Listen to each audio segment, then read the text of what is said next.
Bienvenida, estimada audiencia, al Tabernáculo Bíblico Bautista en el mundo metaverso, una iglesia de fe, una iglesia de esperanza, una iglesia donde se predica la palabra de nuestro Dios, una iglesia que edifica tu alma y tu vida secular.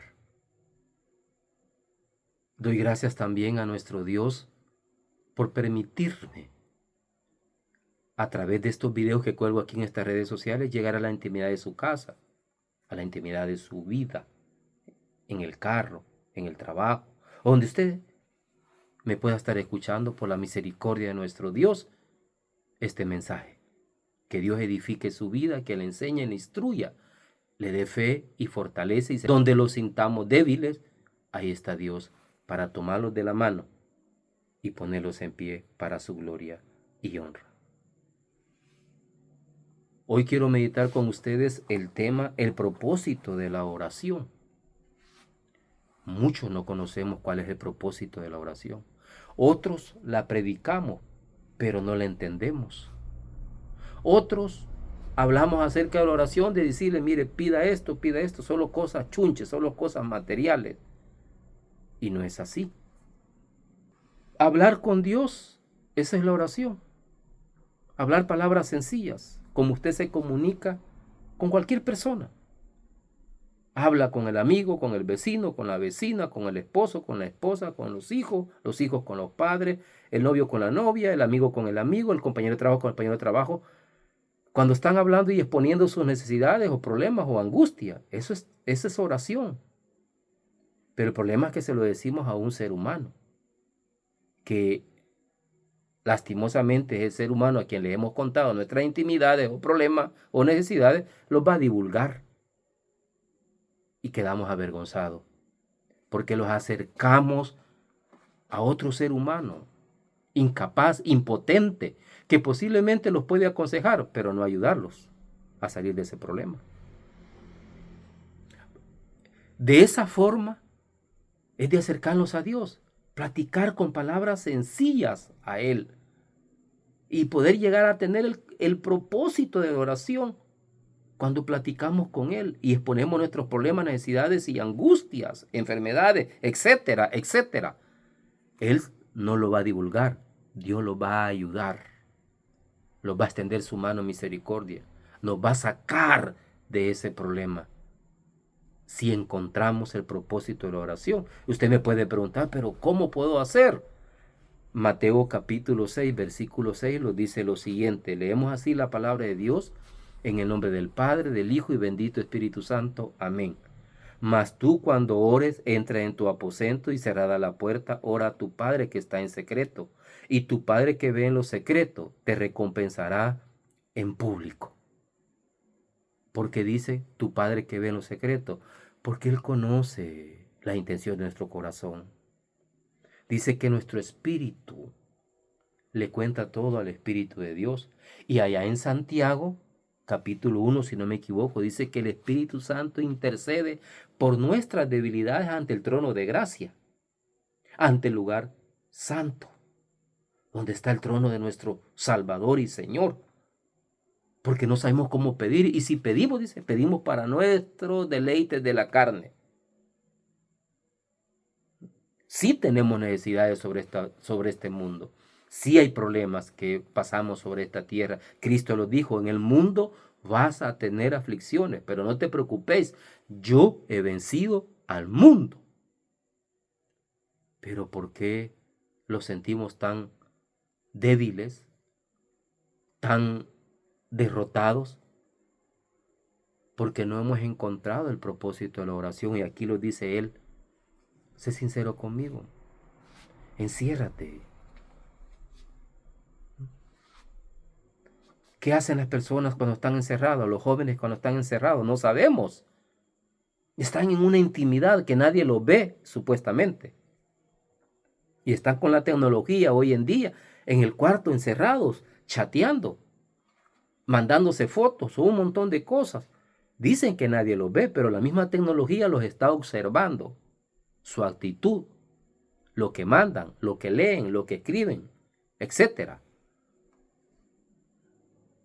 Y Dios nos dice, así como te encerrás en eso íntimo y haces lo que tú haces, yo te mando que, y tu Padre que ve en lo secreto te recompensará en público.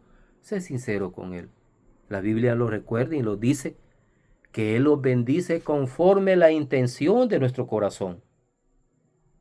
A usted lo pueden ver en la iglesia todos los días, pero ¿cuál es la intención de su corazón de pasar todo el día ahí en la iglesia?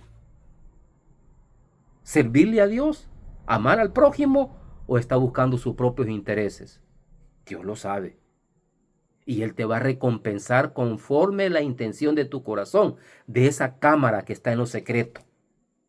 Porque para orar con Dios no es necesario gritar, es hablar como así, como un compañero, cara a cara. Dice que Dios hablaba con Moisés cara a cara como cualquier amigo habla. Eso es la oración. Precisa, clara y concisa. Dios, me pasa algo. Dios, no puedo salir de aquí. Dios, me encuentro entre cuatro paredes, entre la espada y la pared. Dios, esta enfermedad me está matando. Ayúdame. No tengo para comprar la medicina. Dame una salida. Necesito pagar el recibo del agua, de la luz, del teléfono, la cuota del banco. No quiero quedar mal con el sistema financiero, con la telefónica. No quiero quedar mal. Ayúdame porque he mostrado que soy hijo tuyo. No permitas que quede avergonzado ante mis acreedores. Ayúdame a pagar la deuda del agiotista, del coyote. Porque la fui a prestar, Señor, porque tenía necesidad. Pero si fuiste a prestar para irte de paseo, no metas a Dios ahí. Fue tu placer. Pero aún ahí, Dios nos ayuda. ¿Cuándo? Cuando encontramos el propósito de la oración. Cuando los encerramos en secreto en nuestra cámara, la cámara de nuestro corazón. Te dije, a Dios no es necesario gritar. Yo he ido a iglesias a predicar a ciertos lugares y oigo una gran gritaría que ni se entiende qué es lo que dicen. No, Dios te va a escuchar en secreto, en tu cámara, en lo más íntimo de tu corazón. Va a escuchar lo que tú le declares, la verdad de tu vida. Él ya la conoce. Repito, o lo recalco, nuestro espíritu, dice la palabra de Dios, creo que el apóstol Pablo lo está manifestando también, que nuestro espíritu, dice, le dice todo al Espíritu Santo. Y lo decíamos que lo dice en Santiago. Entonces, ¿qué le podemos esconder a Dios? Nada. Pero si platicamos en secreto, si somos sinceros con Dios en la recámara de nuestro corazón, dice que tarde o temprano Él los va a recompensar en público. Y eso es bello. Cuando Dios te saca del problema, cuando Dios te sana, cuando Dios ha destruido a tus enemigos, cuando Dios ha hecho cosas maravillosas en ti, cuando la gloria de Dios y la gracia de Dios se refleja en ti. Eso es maravilloso, estimada audiencia. Pero para entender y cerrar la introducción, quiero ilustrarles algo entre un padre y un hijo. Y dice de la siguiente manera: una vez un niño le preguntó a su padre de qué tamaño es Dios. Entonces, al mirar al cielo, su padre vio un avión y le preguntó a su hijo de qué tamaño él lo veía. El niño le contestó: muy pequeño, tanto que ni se alcanza a ver. Entonces el papá le llevó al aeropuerto y al estar cerca de un avión le preguntó: ¿y ahora de qué tamaño es el avión? Y el niño le respondió muy asombrado: papá, es enorme. El padre entonces le dijo: del mismo modo es Dios para ti. Su tamaño va a depender de la distancia que tú tengas de Él.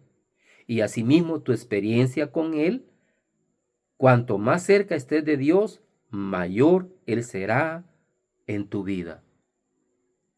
¿Verdad que es una realidad esto? Es una gran realidad. ¿Por qué no encontramos el propósito de la oración? Porque estamos lejos de Dios. Y pasa lo que le acaba de leer de esta ilustración del Padre y el Hijo. Mire qué verdad maravillosa para entender el propósito de la oración en nuestra vida. Y nuestra vida, el propósito para con Dios. Esto me lleva a decirle lo siguiente.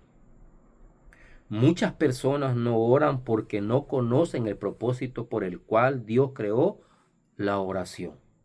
Cuando no se conoce el propósito de algo, número 1, se mal usa. 2, no se tiene visión. 3, ni dirección. El propósito es la intención original por la cual algo fue creado. Esto me lleva al punto número 1.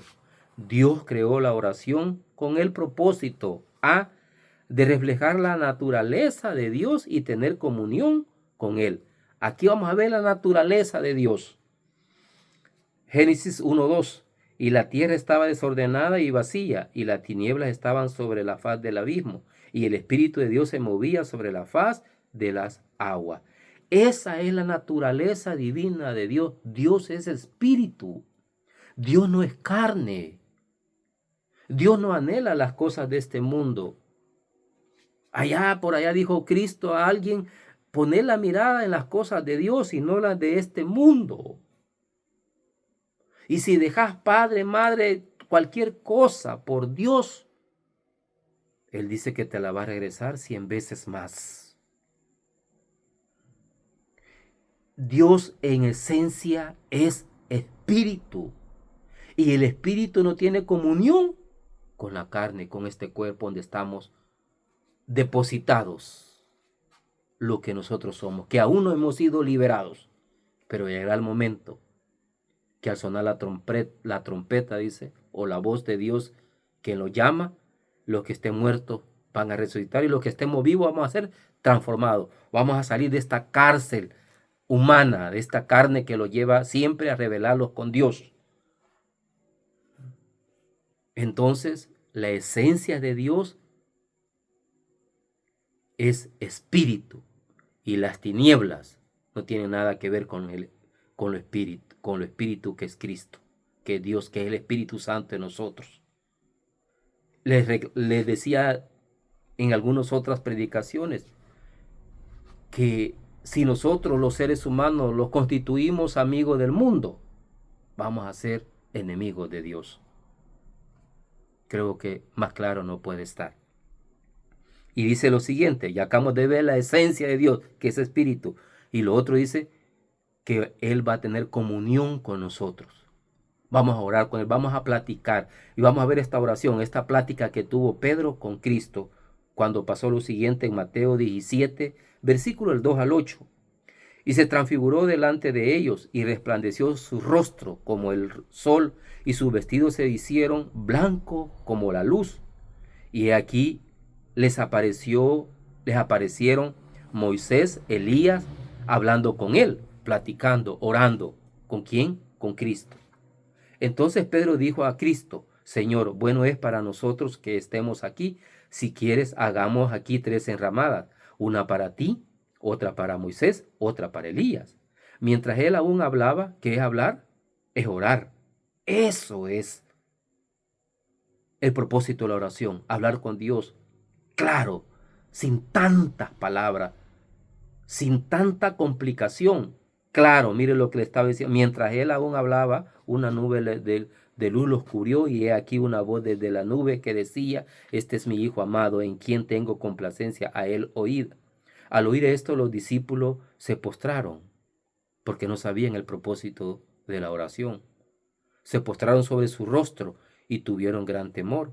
Entonces Cristo se acercó y los tocó y les dijo, levantaos y no temáis.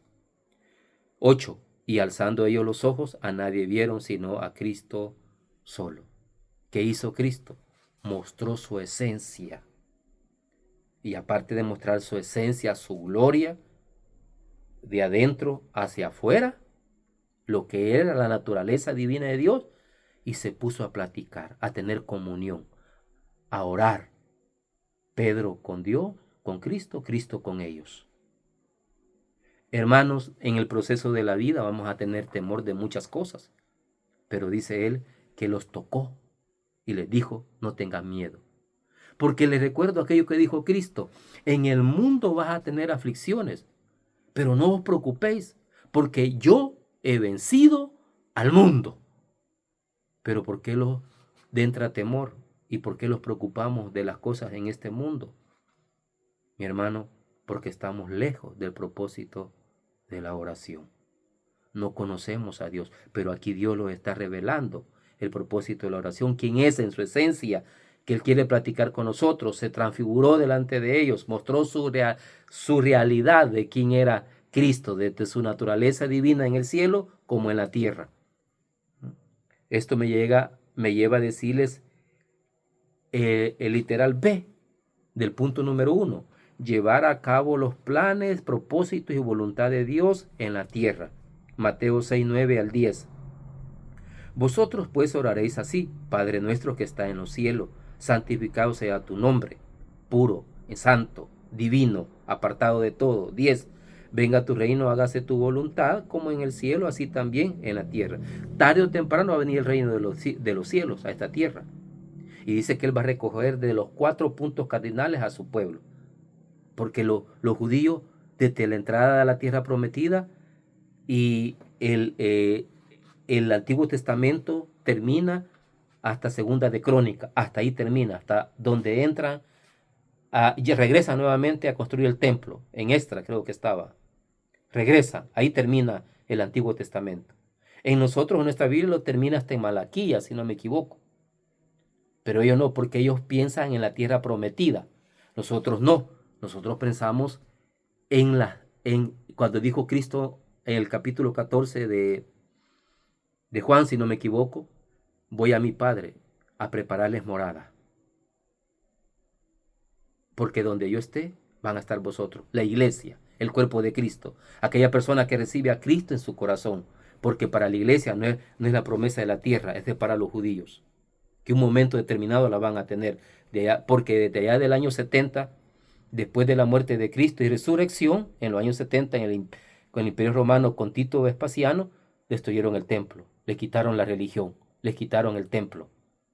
Y salieron de Jerusalén y fueron esparcidos del mundo, que hasta la fecha no han sido unidos, sino que llegará el momento a futuro, cuando Dios los va a reunir. Entonces, ese es el reino de los cielos. Y dice otro, hágase tu voluntad. El problema, mi hermano, que no vemos el propósito de la oración, no sabemos qué es la oración en nuestra vida, porque nuestra voluntad humana se interpone ante la voluntad divina. Y aquí se tiene que hacer la voluntad de Dios. Mire lo que estamos pasando, lo que estamos viviendo. Mire cómo los encontramos, porque estamos haciendo nuestra voluntad. Le platicamos con Dios, oramos con Dios, le ponemos nuestros problemas y necesidades, le pedimos un milagro, pero siempre metemos nuestra mano. No se lo dejamos a Él, a que Él haga su voluntad. Cuando nosotros sabemos el propósito de la oración, dejamos que la voluntad de Dios se haga en nuestras vidas. Entonces veremos la gloria de Dios sobre nosotros, así como la vieron los discípulos, la gloria del unigénito Hijo de Dios, e hizo maravilla delante de sus ojos, pero al final lo destruyeron. Y así pasa a nosotros. Cuando pedimos un milagro, Dios los contesta nuestra oración, nuestra plática que hemos tenido con Él, hemos llegado a un acuerdo, a un pacto con Él, Él nos da el milagro, pero después nos olvidamos de Cristo, lo crucificamos así como hicieron los judíos, lo seguimos haciendo nosotros, y no es así. ¿Y por qué lo hacemos? Porque no conocemos el propósito de la oración. Esto me lleva al punto número C del primer punto, que Dios opera de forma legal en la tierra. Y lo vemos allá a través de esto. Dios le dio la autoridad al hombre para que viva en la tierra y la gobierne. Génesis 1:26.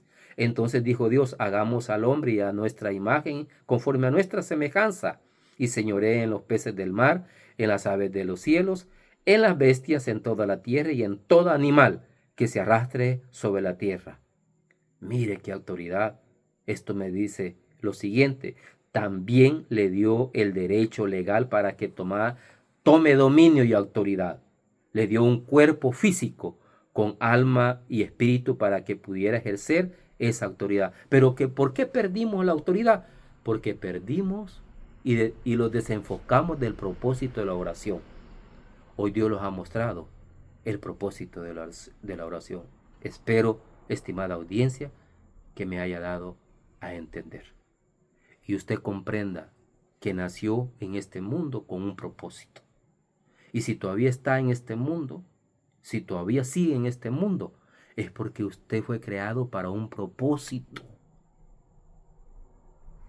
Saber quién es Dios. Somos su creación. Una creación caída, mas cuanto todos estamos destituidos de la gloria de Dios. Pero ¿quién lo reconcilió con el Padre? Cristo, que nació, creció, enseñó y murió en la cruz. Hizo pecado por nuestras rebeliones, pero al tercer día resucitó. Y dijo él, he aquí en adelante todas las cosas son hechas nuevas. Y les doy autoridad la que perdió Adán y Eva. Dios les bendiga.